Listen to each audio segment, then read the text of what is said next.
All righty then. And so let me bring us in here. Okay, here we go. President Donald Trump on Monday agreed to a 30-day pause on his tariff threats against Mexico and Canada as America's two biggest trading partners took steps to appease him over border security and drug trafficking. The 30-day pauses are a cool down period that puts us at the cusp of a trade war that risked crushing economic growth, causing inflation, and ending alliances with the United States' I would say, two closest allies. I'm very pleased with this initial outcome, and the tariffs announced on Saturday will be paused for a 30-day period to see whether or not a final economic deal with Canada can be structured. Trump said, "Fairness for all," he said in all caps, whatever that means. Justin Trudeau, the Prime Minister of Canada, posted the pause would occur while we work together, saying that his government will name a fentanyl czar, not a czarina, but we could have a czarina, list Mexican cartels as terrorist groups, and launch a Canada-U.S. joint strike force to combat organized crime, fentanyl, and money laundering. What, no Space Force? The pause followed a similar move with Mexico that allows for a period of negotiations over drug smuggling and illegal migration. The 10% tariff that Trump slapped on China, however, is still going to go into effect this week, although Trump plans to talk to Chinese President Xi Jinping during the next few days, and the Chinese seem confident that they're going to be able to talk Trump off the ledge here. While the trade war was feared by investors, companies, and political leaders, now seems less likely to erupt. That doesn't mean that the drama is over. Canada and Mexico bought some additional time, but Trump could easily renew his tariffs and already wants to announce taxes on imports from the European Union. Remember when Europe was our ally? All of this leaves the global economy uncertain about whether a crisis has been averted or if possible catastrophe still looms.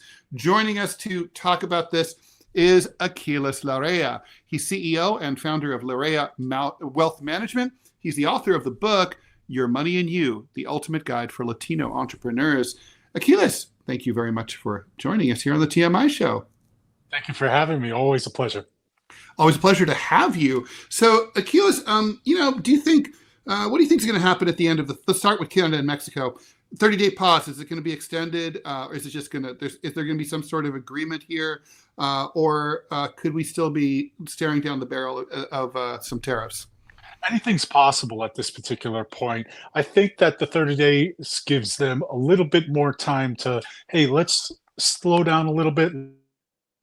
Let's open the channels of communication, which is never a bad thing. And at the end of the day, isn't this about money? Because that's what it feels like to me. You know, are we going to get a bigger slice of the pie and render unto the U.S. what is the U.S. at this particular point? That's my opinion on this at this particular point. I think that at long term, in terms of an agreement on tariffs, let's go on the positive side first. We come to an agreement at the 30th day, or we extend it out 60 more days, and we keep the lines of communication open, then that's going to be a boom to us, because that means Canada and Mexico are saying, hey, we're open to the possibility. Let's see what we can do together without us, meaning Canada and Mexico, losing our sovereignty, not feeling like we are part of a deal. My attorney a long time ago would say, hey, a good deal is where one person walks away and their arm isn't hurting, or their face isn't hurting because they got slapped.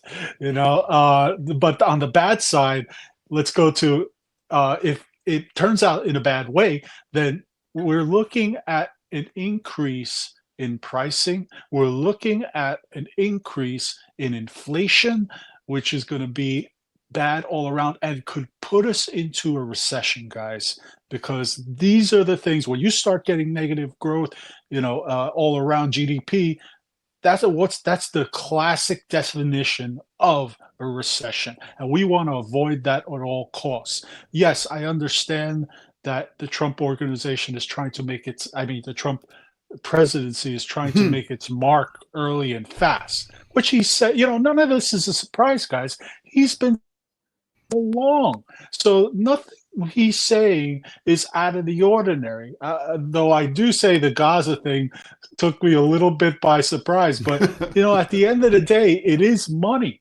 We are talking about, if I'm an entrepreneur, like Trump is, if I'm an entrepreneur, good or bad, and we're making money, you're going to look good to the American people because we perceive we're making money. Yeah.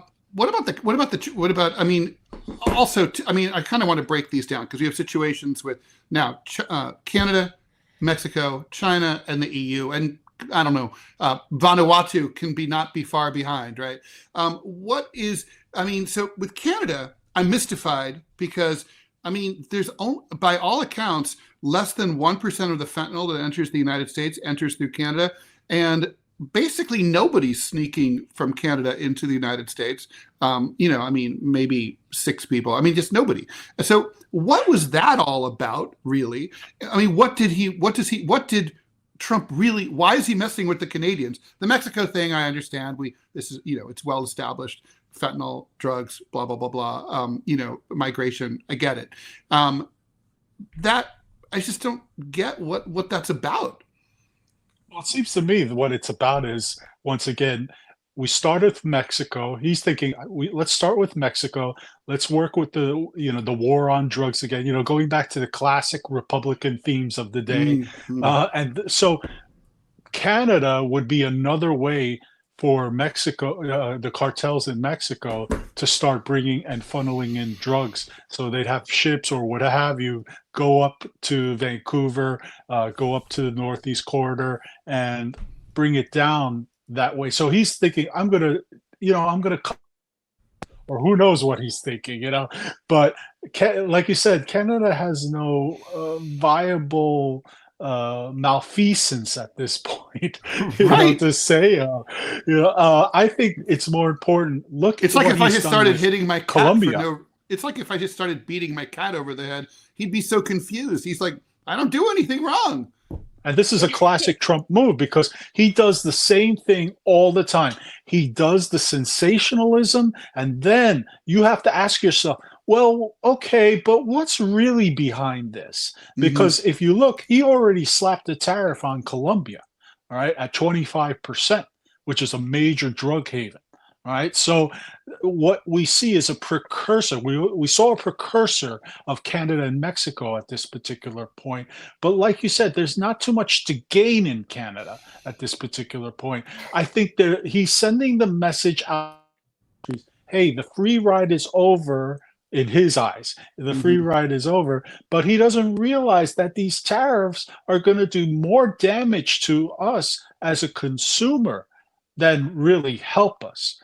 Let's go back to, let's just say the 1920s or 1910, when they started using, before the IRS was in vogue, Right. tariffs were the way that revenue was brought into the United States, right? You didn't have big government, Mm-hmm. so the Republicans You would think, hey, couldn't this have is, big government because we didn't have enough revenue.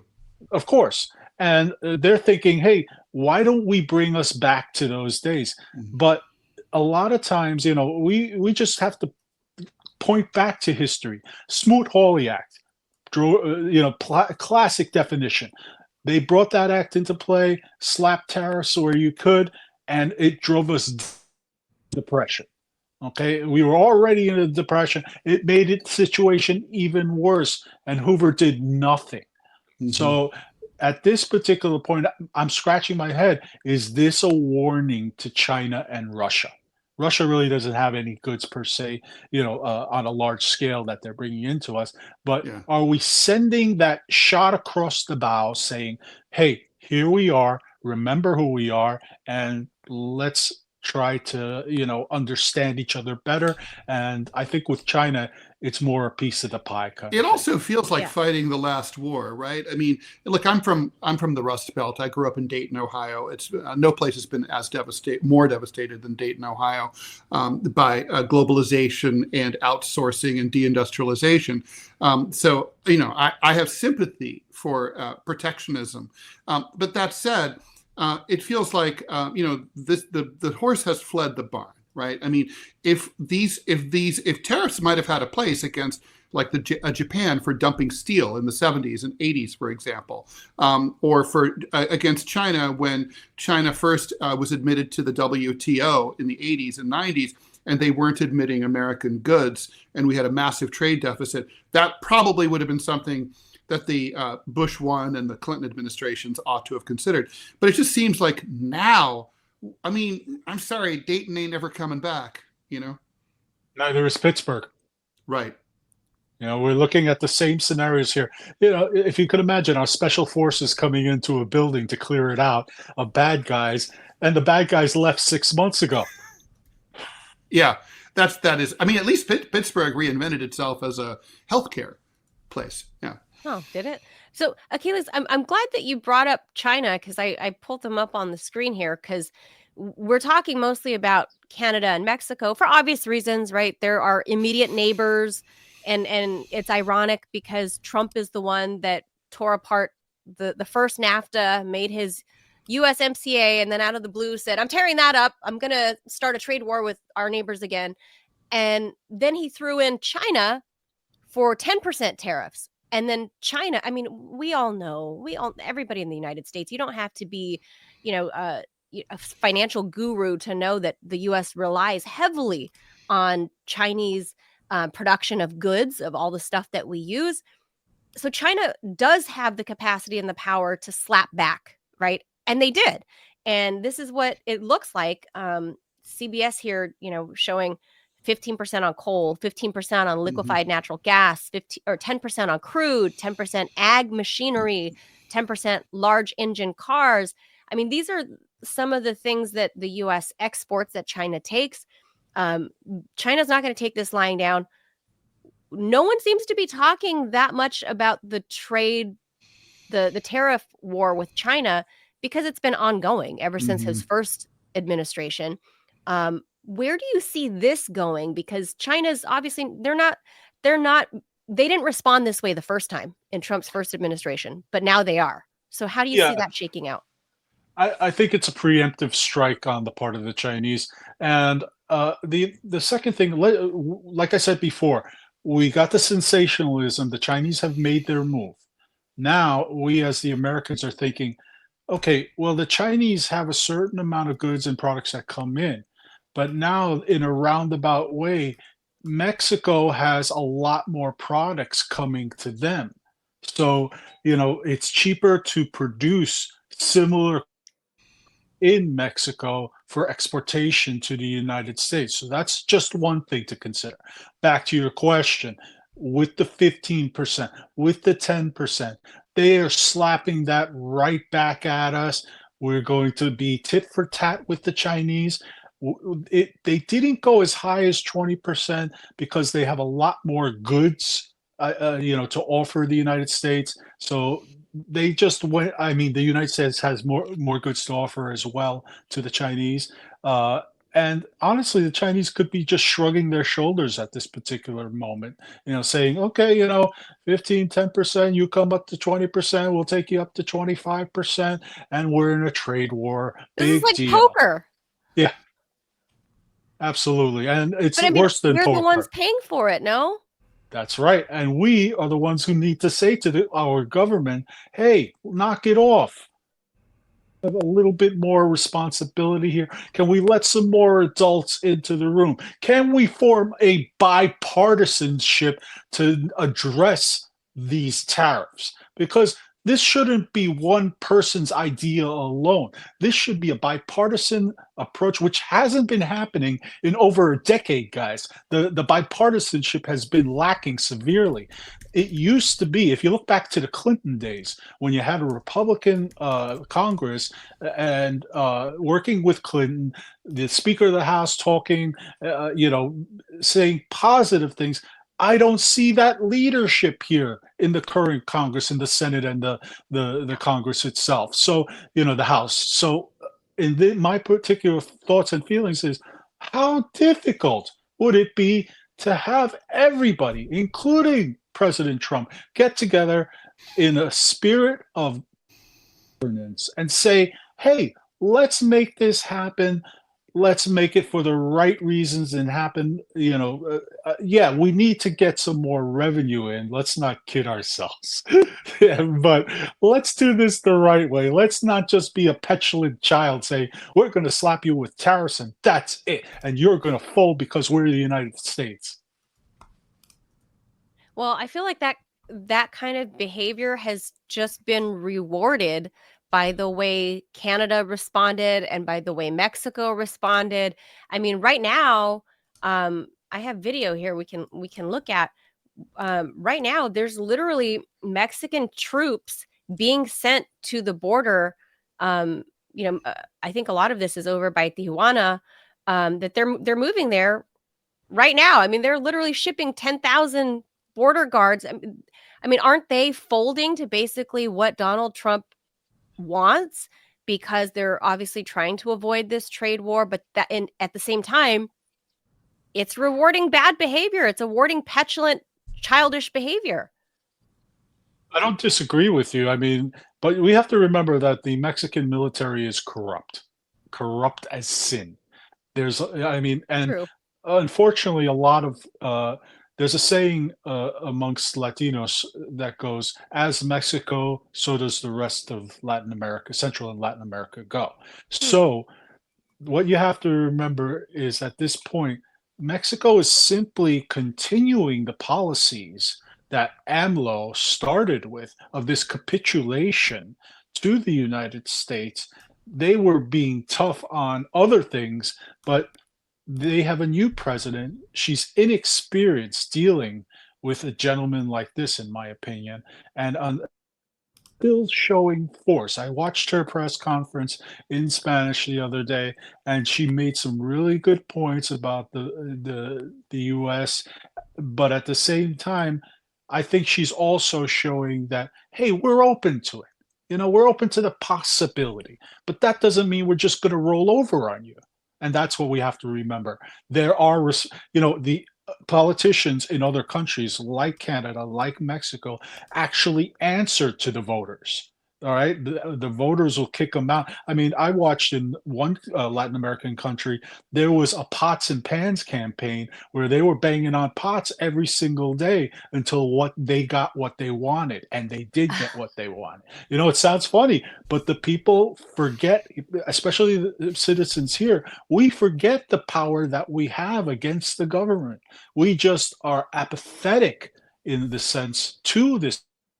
And we can fight back, absolutely. We can pressure our congressmen and senators to make more responsible decisions. It's not just, hey, let's lay down, oh, it's too hard. No, it's not going to be that way. If you want true change in the government, and I'm not talking radical change, I'm just talking, hey, if we're going to all get along, we have to all agree, not just one side of the aisle. Yeah, Americans like being keyboard warriors. I think a lot of it. The pots and pans thing. It's like, oh, that's novel. I hadn't thought about that. So I It's find that funny. kind That of was amusing. Indians in Ecuador. They Indian, with pot, yeah, really? the indigenous Indigenous? population. Yep, in Ecuador, marching on the Capitol, asking for the ouster of a president, and it became not just amongst them, but the entire population said, "Okay, enough's enough." And I think less than a month later, he was out. Well, do you think this ties at all, Aquiles, with how Mexico is responding? Ties into the mass deportations and stuff that Trump is now outlining and making good on, right? Like he had his envoy Granell going to Venezuela.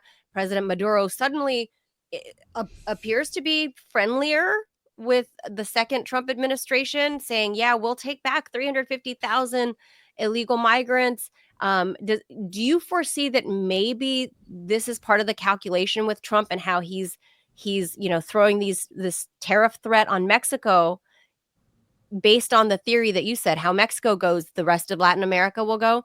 Well, do you think this is, part and parcel of that maybe he's thinking, hey, Venezuela has a lot of oil. Hey, there's production capacity somewhere else in other parts of Latin America. So Mexico, you better get with it, or I'm going to go make best friends with Maduro right now. That's absolutely true. Yeah, that's absolutely true. People also forget there is a huge oil cache in the Amazons. So the surrounding countries that the Amazons flows through, there is possibility for development there. All right, so that's another thing. A lot of people don't know that, by the way. So going back, yeah, we make the example with Mexico. Maybe something is happening under the table money-wise, guys, which would not be Yeah. unusual. We have paid off governments for many years down in Latin America. Just take a look at the Contras, with, Reagan. Also, there is another bad byproduct of this. Wanting people back to their countries, you're sending criminals as well, which we did before, and we're repeating that mistake because the MSs of the world came to being from Americans, not the country that they came from. As a matter of fact, the leadership of MS-13 was really more based in Los Angeles. When they got deported back to El Salvador, then all of a sudden the crime rate spiked. The government could not handle it, and took the extreme measures that they're taking right now, with the prison system. And, look at that. We got, Bukele, I believe is his name, came out Really, and yeah. said, we are going to offer money for U.S. Uh, you know, Oh, that's right. immigrants from there. Send us, We're gonna, send us your criminals. We'll and how house much are them. you going to pay us? How much are you going to pay us, guys?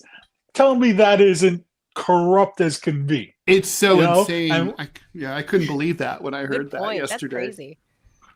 And Trump's not like dismissing it out of hand.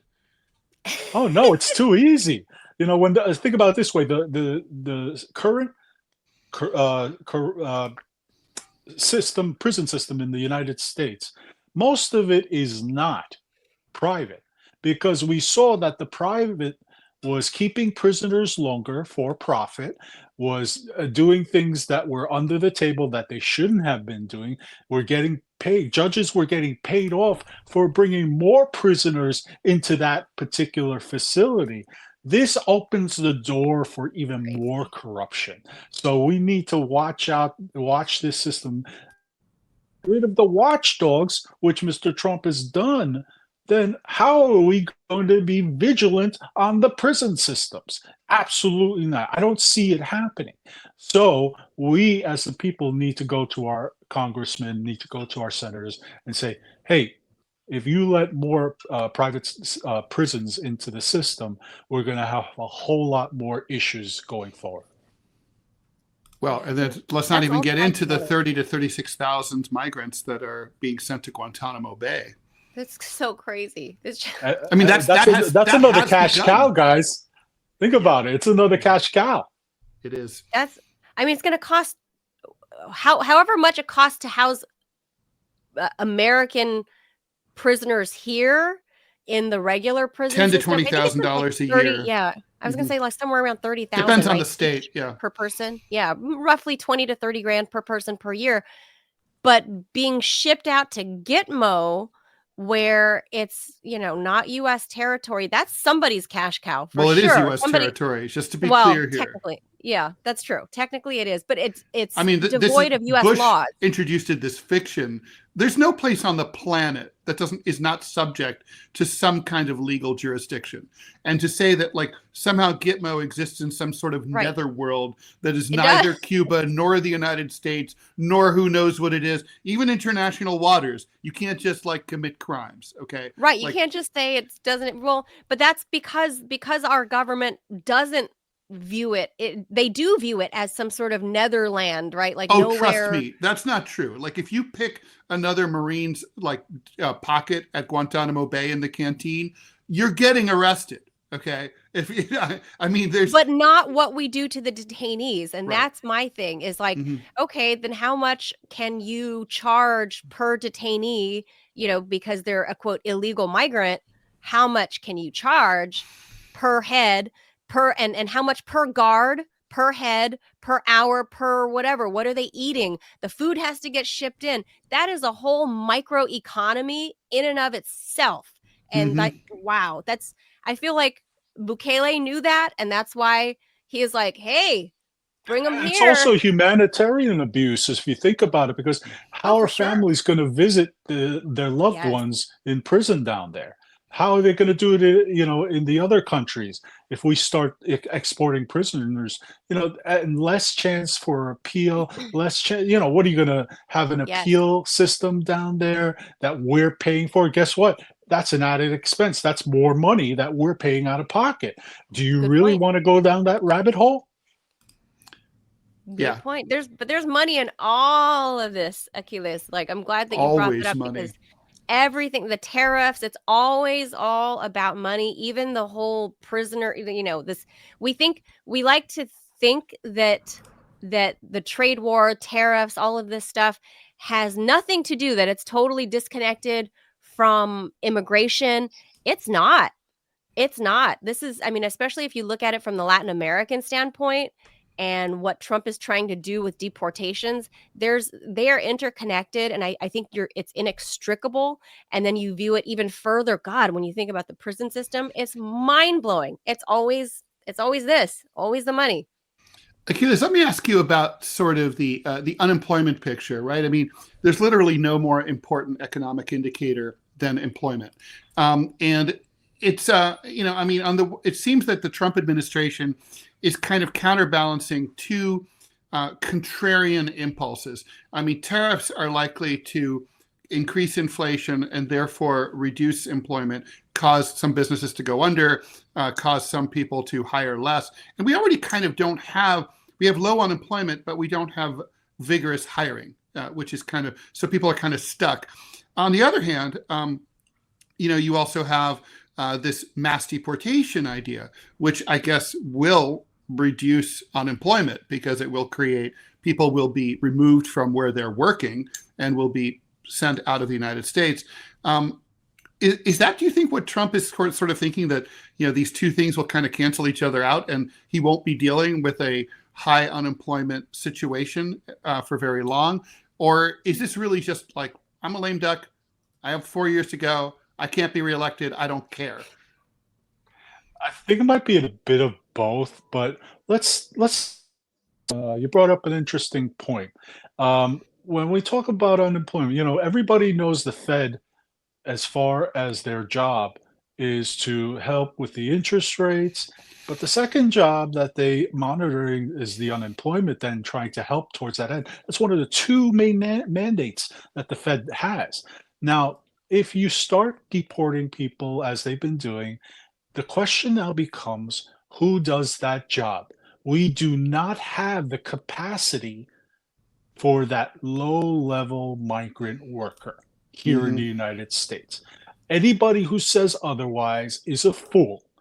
Now, if you think that Americans are going to take those jobs, let me tell you, it's backbreaking, it's difficult, and pays hardly anything. The Mm-hmm. reason being is that when the migrant workers are working, they are working in the field that they do. I believe the movie McFarlane explained it best, where they get paid per field that they do throughout the day. Wow. So going back to that, there's not even a living wage that we're talking about there. Migrants tend to have to put all their resources together in order to make a somewhat living, and with the hope that their children will do better. But let's Yes. go back to other parts of unemployment. If we look at the unemployment numbers, they didn't really change significantly. It was more or less what was anticipated. And even with what the Fed's doing right now, the big thing that's occurring is that housing prices are going up. The loans, personal business loans, are going up. Why is that happening? There's a lack. We need to concentrate on building more housing. We need to concentrate on lowering the interest rates, not, I think the Fed has been right all along about the interest rates, but I think they could have been a little bit more aggressive when they first started this.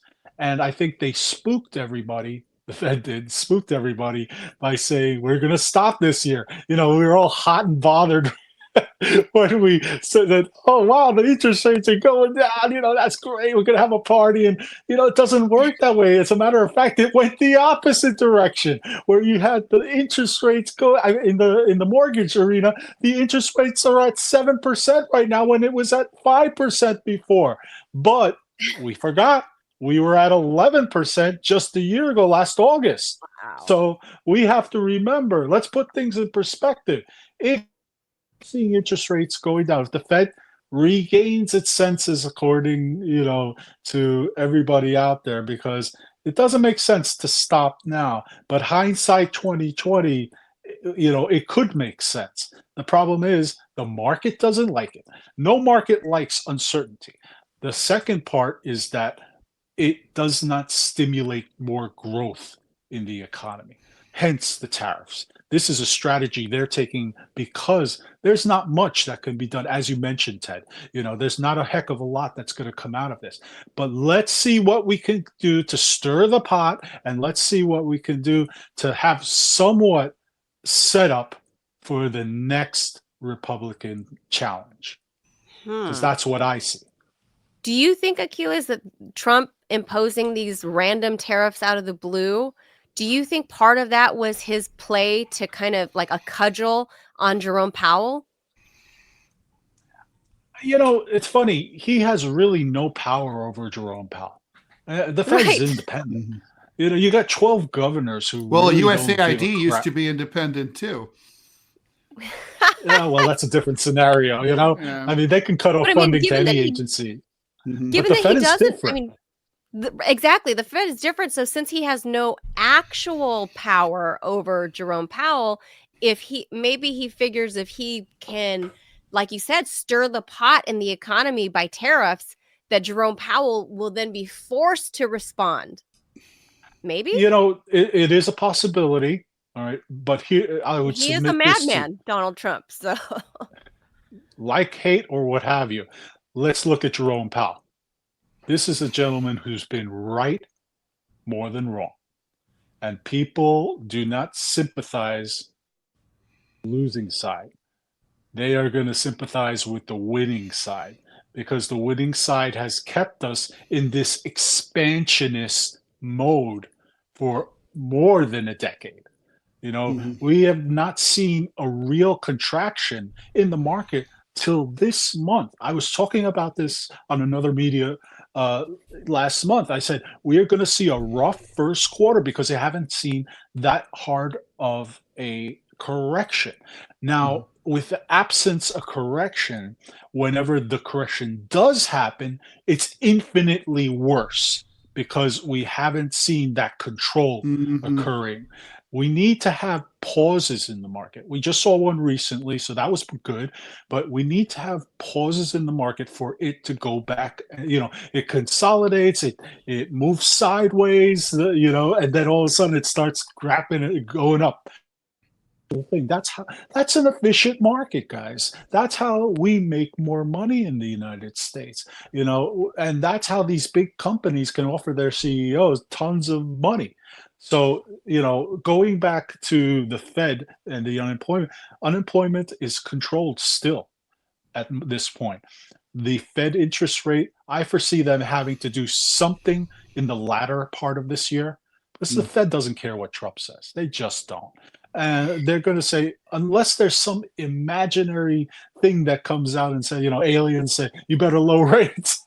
You better lower the rates and stuff. Then that's a different animal. But in absence of aliens, the Fed is going to do what the Fed wants. They are independent. They are 12. I mean, imagine there are conservative and liberal members of this board of governors. Opinions ranging from the ridiculous to the absolute super conservative. So, and you have a governor, the head, Powell, who is not hawkish at all. As a matter of fact, he's more dovish, more soft stand on the particular matters of the day, an adult in the room, in my opinion. And there are 12 of them, and they are making ideas that at this point, they've been right a lot more than they've been wrong. The president is simply using the power of what I call moral suasion in order to sway public opinion towards, hey, maybe the Fed should be doing something. And the truth of the matter, the person who says that doesn't know what the heck they're talking about generally. Yeah, Jerome Powell's like, whatever, I'm not listening. I don't care. So He's drinking his smooth. that's true. He just really didn't care. I mean, look at when Trump came in the first time, because Jerome Powell was still there, and mortgage rates were still hovering near zero in the first Trump term, right? And people were saying Powell needs to raise the base rate. He's sitting on zero for too long. And he just kept sitting there. And he was like, don't care. And I he don't was know right. if that he was right. Do you think that proved to be a good thing? Yeah. For that particular point in time. Sometimes the best move, and I just know this as a money manager, the best move is not to take action. Sometimes it's the best because long term, and these guys aren't thinking 2 months in advance. These guys are thinking years on how things will affect the U.S. economy. I think that a lot of people, the general public, forget that the economy moves in cycles, and we've had this huge expansion that's tracked for over a decade. And it'll have to start contracting at some point. The question is, we talk hard or soft landing. That's not the most important thing, because when it starts, it's not going to be pretty. It's going to be ugly. I've seen this with the market. Once you start seeing the economy moving in that direction, then it's all bets are off. And you're going to start seeing a lot of panicking. You're going to see a lot of businesses folding because they were not aptly prepared.